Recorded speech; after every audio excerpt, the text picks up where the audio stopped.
Hey guys, Nina here, welcoming you to another reading from the Ladies of Horror Picture Prompt Monthly Challenge, hosted by Elaine Pascal on her channel, The Godmother of Horror. If you'd like to read along or read previously published pieces, please visit spreadingthewritersword.com or ladiesofhorror.com. In the meanwhile, enjoy the reading. Escape by Grehy. They built the fence high and sharp to keep the monsters out.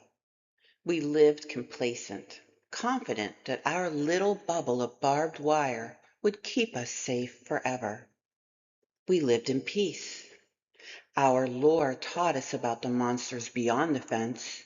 Tales repeated down the generations until they became myths, unreal. Thus it was that a child doomed us. A compassionate child who one winter's night opened the gate, anxious the monsters were cold and hungry, wanting to share our warmth and food with them. He did not know that we are their food. Our men fought bravely, but all perished, and now the monsters are here. We, the women, the old folk, and the younglings, unintentionally corralled with them, hiding as best we can in the shadows. The Lord did not tell us that the fences we built to keep them out would trap us with them if they ever broke through. But the mothers and grandmothers remembered those dark, whispered conversations around our fires at midnight.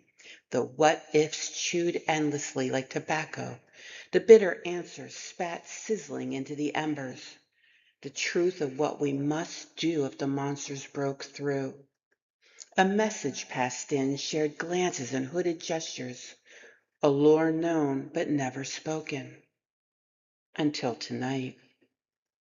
I stand on my elder sister's shoulders, grasping the wire tightly, pressing my body to the barbed fence, feeling its bite on my clothes, my skin, until I am firmly impaled. I hear my younger sister crying softly as she tries to place her feet gently on my grandmother's waist as she pulls herself up. My mother's voice, full of love, urges her on. Though I know my sister's assent will force our mother's wise and lovely face further into the fence's steel thorns. I whisper encouragement, even though I'm unsure whether I can hold her weight as her feet plant themselves on my shoulders. But I must. This is what we know, that the eldest among us must embrace the cruel spikes that we ourselves erected long ago, so the youngest may scramble, unhurt, to freedom. I press myself against the barbs, willing for them to hold me, to dig deep into my flesh that I may not fall as the children rush up our human ladder. My sister is tall. Her thighs are gripped by the razor wire at the top, holding her steady as she leans over and lifts the young ones and drops them gently into the beyond. When the last of the younglings have escaped, I reach my hands up to boost my sister over the fence, but her feet are slick with blood. She turns to me, her face pale in the darkness, and shakes her head. She pulls away from the fence and begins to climb down. I follow, trying to stay silent as I rip myself away. The pain of release is overwhelming.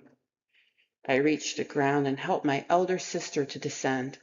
She nods her thanks, and we both pull our mother down. She's barely breathing, and her face is a ruin, yet she grasps my hand and points back to the fence. The pain that screams through my body is infinitely better than the silence that attends the old ones.